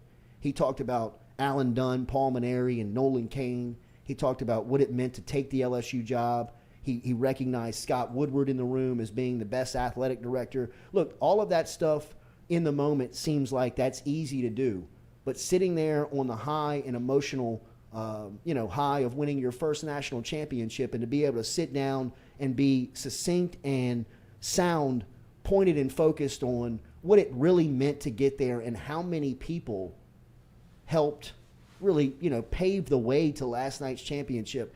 It's just more evidence of LSU landing the absolute right guy in Jay Johnson, and it just was it was kind of a peek into how obsessive Johnson is. And I mean that with all due respect. Of just being... That would be a compliment to him. I would imagine he would take it as a compliment. He speaks as if he obsesses over it. So if you were to use the term that it is incredible to see your obsessive nature over your baseball program, I would imagine he would take it as a compliment, because that's all it is. I mean, he literally said, "This is the like, only thing I care about," and he's not lying. No, he's not lying. I mean, all of the highs and lows in his life are based on his team. That's what's scary. I mean, he got to that podium last mental night health. and said, really. I mean, that's the I don't stuff, know that's what the- would have happened that's the to him stuff if he that had- haunts like Michael Jordan and some of the greats, Tom Brady, some of the greatest competitors we've ever seen. That's what haunts them. Like, that's what, like they busted up their families. They've moved around the country. They've chased it even when they were older. They can't give it up. I mean, it just, they obsess. It's obsessive. It's obsessive. And when you're in your prime, it's the GOAT. Michael Jordan's the GOAT. Tom Brady's the GOAT. But then when he gets 50 and he's at his Hall of Fame speech saying, I still could score 30, and people laugh, he was like, don't you fucking laugh. Yeah. You know what I mean? Like, don't laugh at me. You know, like, I mean. Karl Malone story. Exactly. I mean, Jay Johnson he's the exact person for the job, man. Yeah, with no kids, that's like key And too. I mean, really, ain't having them. Right. You know what I mean? Yeah. Like, I mean, yeah, because this is his kid. The baseball program is his kid. Right. That's what you want in a coach, really. Yeah. Sent his first one off last night to school.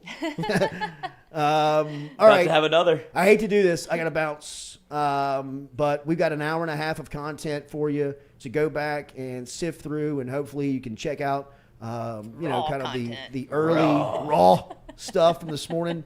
But the crew will take you into the second hour and beyond. So I appreciate it.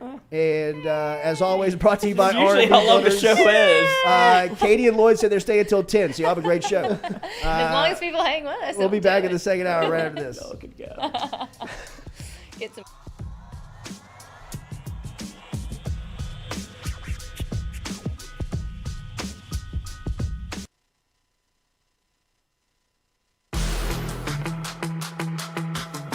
Donaldsonville Glass and Body, the trusted name in frame, body, and automotive paint repair since 1977. They have served their customers for over 45 years. You can find them online at dgbauto.com or stop in and see them Railroad Avenue and Division Street out in Donaldsonville, Louisiana. Look, they can help you with your insurance claims. They can make the repair process as stress-free as possible. I'm speaking from experience here. I've got numerous windshields, body repair, all done by Kenny and the crew over at Donaldsonville Glass and Body. They are, without question, the most well-equipped shop in the area. Stop in and see them today. Shop them online, dgbauto.com, or stop in and see the crew over in Division Street in Donaldsonville, Louisiana. Donaldsonville Glass and Body.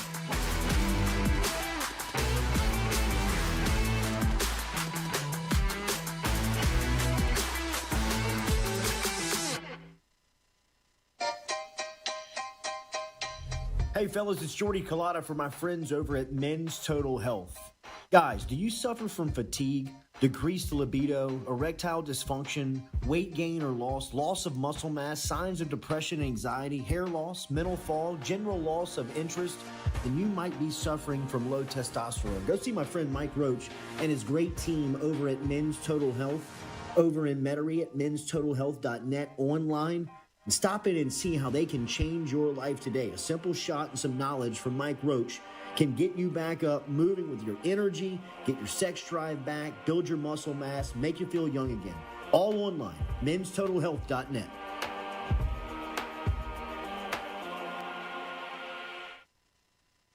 Red Stick Sports, a local staple in Baton Rouge to all sports fans, was founded back in 1981 and has remained a family business for over 40 years. Today, they still have the great selection on the floor, but they're also a leader in custom apparel for businesses, sports teams, and other groups. Take it from us, everybody over here at FM Digital Media. They help us out with all of our apparel. Let them help you out today. Go ask for Cody over at Red Stick Sports. Check him out online at redsticksports.biz. We're all from different places and backgrounds. We've each experienced our own versions of life, but in the end, we're all on the same team. I'm part of that team, along with these players in purple and gold. Sean Buddha, Malik Neighbors, Miles Frazier, Kyron Lacey, Greg Brooks. Whether on the field or in the courtroom, your team matters. So join our team. make a difference. Bet. Let's get it done. The Jordy Culotta Show is brought to you by A-Bears Lawn Maintenance. Commercial or residential, A-Bears Lawn Maintenance is ready to work. A-Bears can tackle all your homeowners association requirements. Call Blake at 225-485-8022. A-Bears Lawn Maintenance.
Coach versus coach.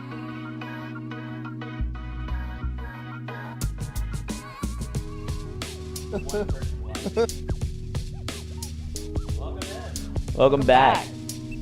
Welcome back. So this is LSU's 7th natty. I know, I gotta update the shirt. Their record in the finals is 7-1, right? Yeah, what the hell happened, Skip? Skip? One was 2017. Right. I don't know. Is that weird or no? What? What I just said. What's weird about it? Point out all the sevens. All the sevens. Oh. Right? Are you like Jim Carrey in that movie? Maybe. 23? Is that what he kept seeing? Yeah. Yeah. I think it is. I've never seen it either. Alex Milazzo is number 7. Okay, that's weird. Do you do this? Is this like an astrology thing? No. I just read it and thought it was cool, like the numbers, and so I thought that was cute. I didn't know about. I didn't Who's think the about inventor? Alex Milazzo. Of 7? No, he got obsessed with like a bunch of numbers. He invented a bunch of stuff, but couldn't get his patent. And then he became like obsessed with 3, 6, and 9, and then he died on like some date that had that in there. Really? March 6, 2009. That was weird. old man. 1969. 69. In the That's summer weird. of '69. That's really weird. But Lloyd, how was the Omaha experience? Oh, You were God. the only one Yeah, that tell really us got about to it, suck Lloyd. in. Tesla. Nikola Tesla was obsessed with 369. okay. Okay, but Omaha.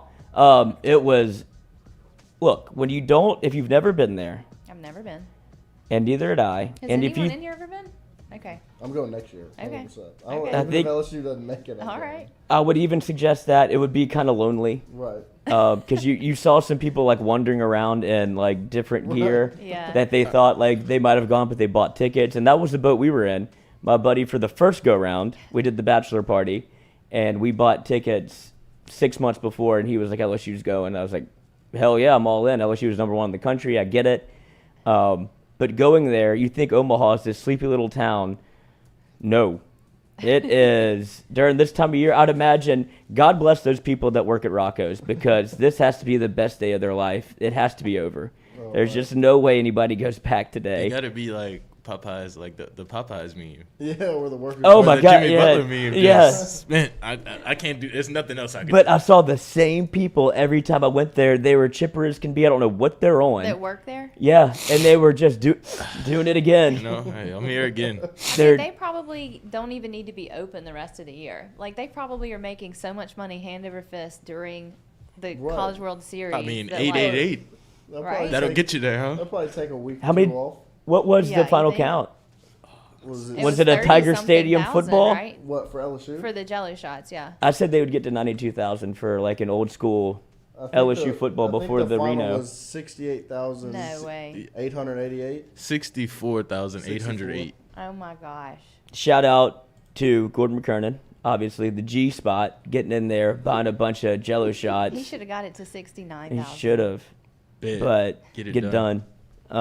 And also my new buddy Todd Graves for Your new buddy. You got the You Canes clout deal or what? chaser.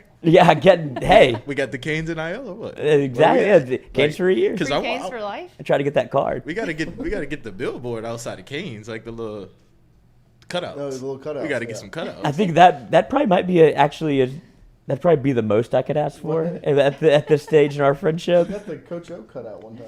I mean, where is that? We did. It scared the living bejesus out of us every time we walked up to the UDL because it was out We there almost in the slipped. carport. Right. Yes, it was out there in the carport. It was horrifying. It looked like a Slippery when person. wet. Slippery when wet. Bon Jovi. Bon Jovi. Okay, continue on Omaha.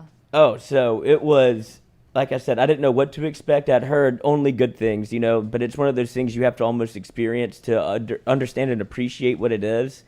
And when I say it is an absolute bucket list, so much so that I checked it off the list twice, went back on the old weed whacker, and got there again for game 1 and got to see the Cade Beloso walk off. And if you want to go back in time and watch how this LSU run kind of happened, you have to go back to that game 1 where it was in the 8th inning. It wasn't looking great for LSU against Florida, and Tommy White does it again where he hits the solo shot to tie it up in the 8th. And I'm telling you, that stadium was LSU.com when everybody started, that we ride highs and we ride lows. When it's down, it's down. Everybody's looking around, murmuring like, They're not selling beer anymore. What do we do? Time to go. It's time to go. But it's just like a nervous energy, and that thing blew the roof off the place, and it's like, okay, here we go. And LSU finally got going again. So for everything that LSU kind of went through offensively, those solo shots that they hit carried them into what you saw yesterday, which was finally the Jay Johnson offensive explosion. And you have to give him credit for the way that he tinkered around, pushed every right button all year, which is, it can go one way or the other. Like, there's coaches who try to make moves and it doesn't work out, right? And for him to not even have to use schemes whenever it was, and that was the thing I was most nervous about, was just the fan base is obviously very reactionary. And if he didn't start schemes and LSU doesn't pull it out, the talking points everywhere would have been like, what is he doing? What's his thinking process? Fire him. Yeah. And just let it be known this man knows what he's doing. The GoFundMe would have been started. Oh my goodness. But he's proven it time after time after time. You can go back to the regional against Tulane where he starts schemes and everybody's like, what are you doing? Needed every ounce of him. So and then the next game's a rain delay, and so then Floyd has to burn his start. Right. It could have been Skeens. And then you have the long game where we're not playing unless we can get all 9 in. Yeah. And because Skeens is going. So the way that Jay was able to manufacture and find the spot to play everybody at the right time, it doesn't work that way every time. It just doesn't. But for him to know and have the wherewithal and the confidence in each one of his guys to move Beloso up to 1 when it kind of felt like the lineup was set, right? Like you didn't expect a change. Right. It had been the same for weeks. Months. Yeah. And then he's like, hold on. You can't put an emphasis enough on how much he does scouting reports and how much he looks at that information and how much that man doesn't sleep. God bless him. I hope he gets into his bed and just closes his eyes for 1 second because everybody needs a little bit of rest.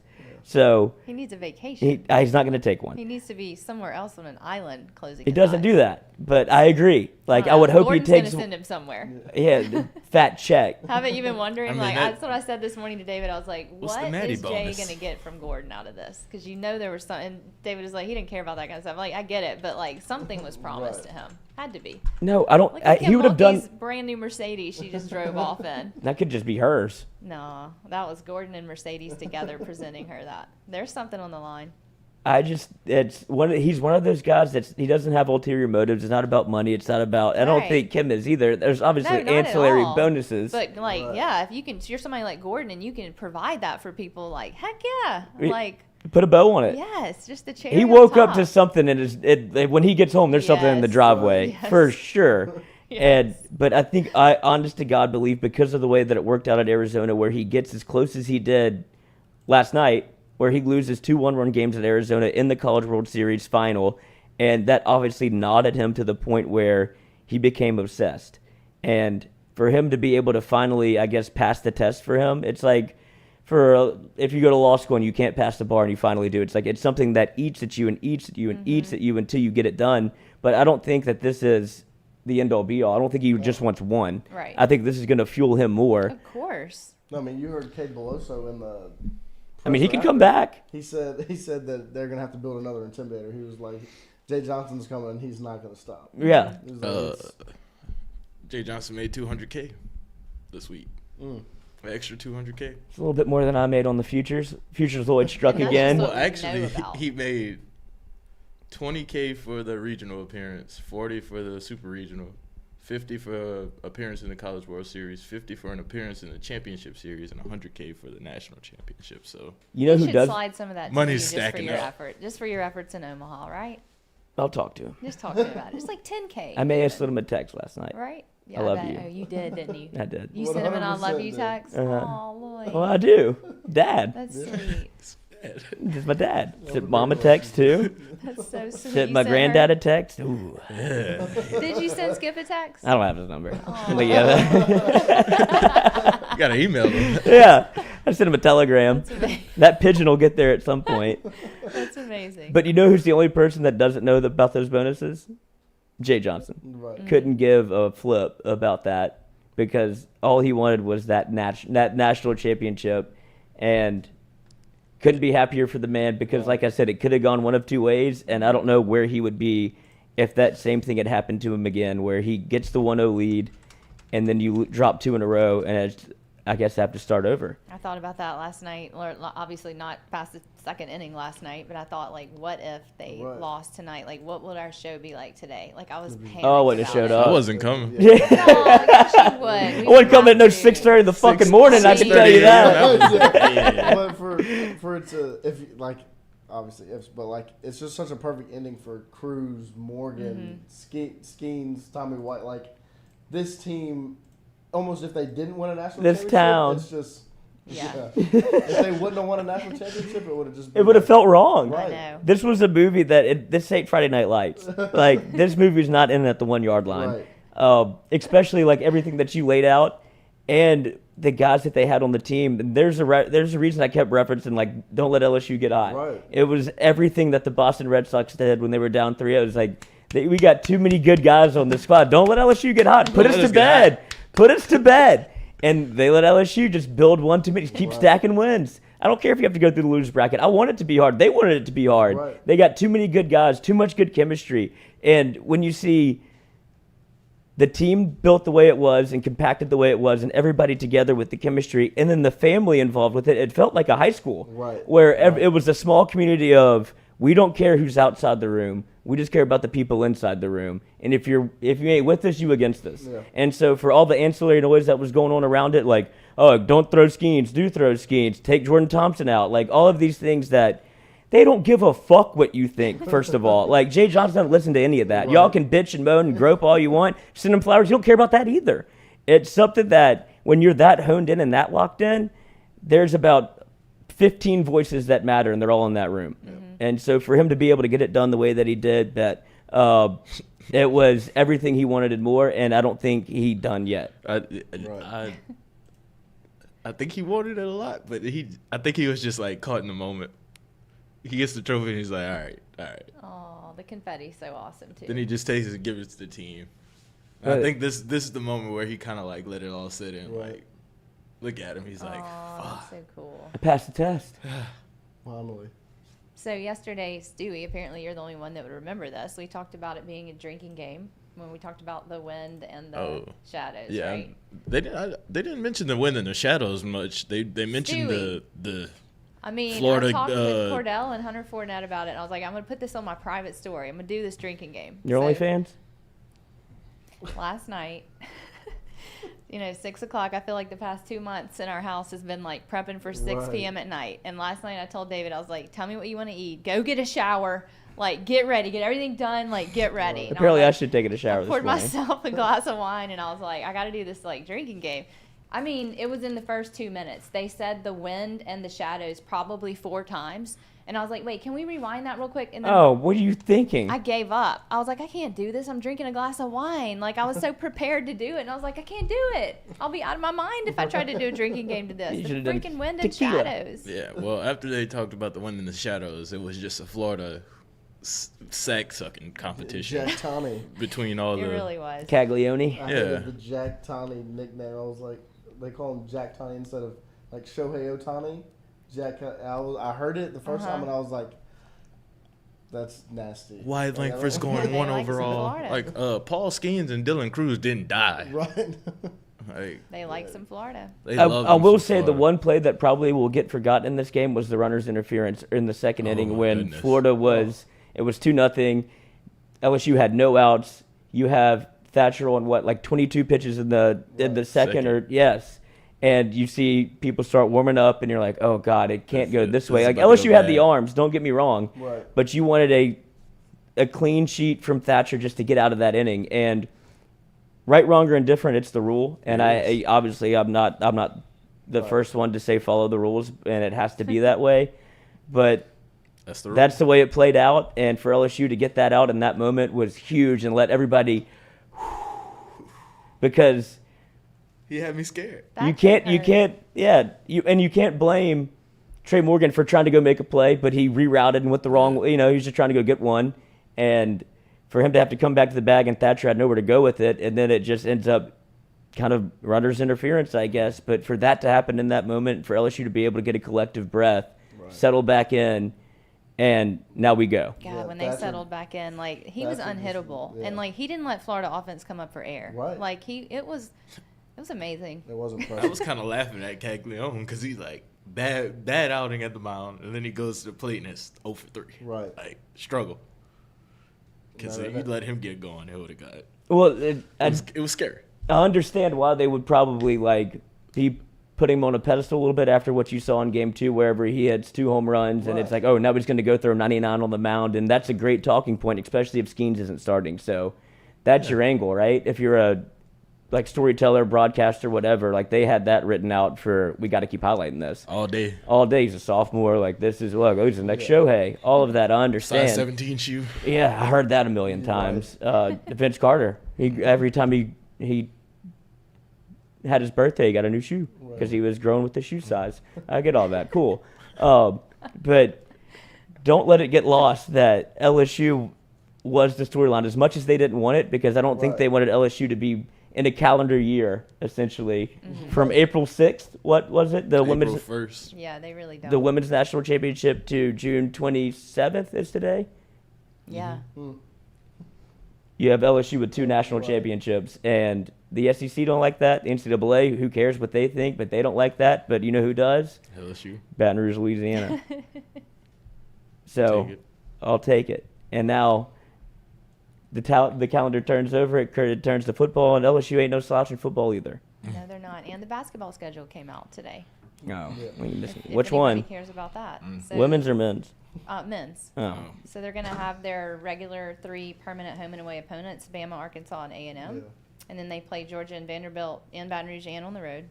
And then their other 4 league home games will be against Kentucky, Ole Miss, Mississippi State, and Missouri. And then they go on the road again for Auburn, Florida, South Carolina, and Tennessee. I'm excited for basketball season. I think they're going to be much I do too. better than a lot of people's expectations are after last year. I do too. I think they'll have a lot of fun. I hope everybody has fun. You know, it's like Little League. Like, everybody, let's just have fun. It's time for men's basketball. The only thing I will say is, with the expectations around what happens in women's basketball and obviously LSU baseball last night, don't let that be the standard. Don't become Alabama football, where if it wavers a little bit, you jump off the bandwagon, or you're like, this isn't something that you should expect every year, because you saw what it took for LSU to win it this year with the team that they had.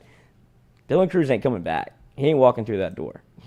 Paxton Kling is your next one up, but it's going to take a few years to rebuild that. Paul Skeens ain't coming back. Right. You know, you're going to have players, but it's not going to be that team, and that's why it felt so paramount to win it last night, because they had put together a team where it was like an all-star team. Right. And when you have what should be the number 1 pick in the draft, the number 2 pick in the draft, no matter which way you want to flip it, that would be a talking point for the entire draft. It was like, how did LSU have these 2 guys and not win a national championship? Right.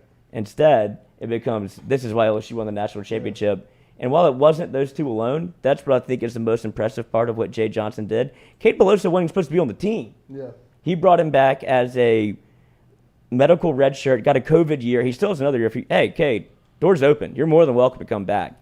But after he tears his ACL in a pregame celebration of the first game, after Jay had worked with him, retooled his swing, and he was like, Kate's going to be hot this year. Like, he is going to be a player on the team. For him to sit out an entire year, essentially again after COVID, and then comes back, isn't really in the starting lineup, worked his way into it, and becomes a legend.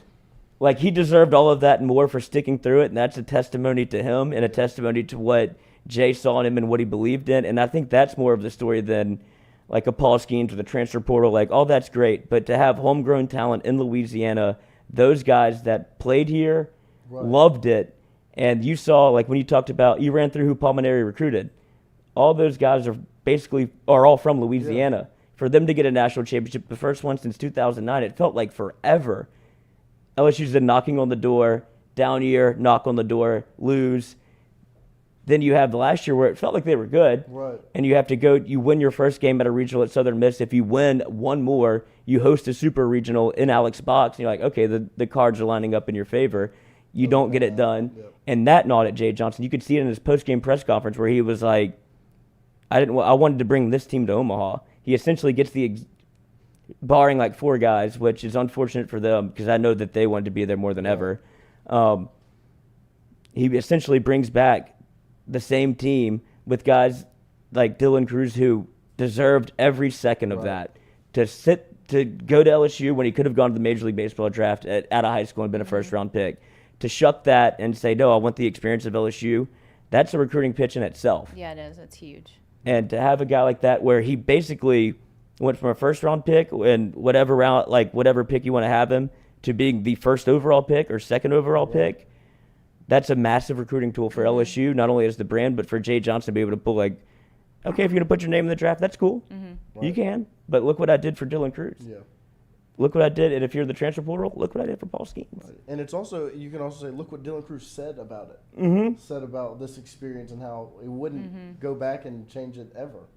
You know? There's something to be said about college and high school. Right. Yeah, there is. I'm still freaked out just thinking about and watching that wall catch. I mean, it was crazy. I mean, it really, taking like, I his don't eyes understand off of it. that. Like football, it's scary to do that in football. Right. And you're looking at a ball that's easier to see in the sky than in baseball. You're taking your eyes off of it. Well, there's nothing to run into in football, you know, like you might get hit. Right. But he knew that word, like, check, wall, go get it. Like, I know I'm about to hit this. Like, I know where it is.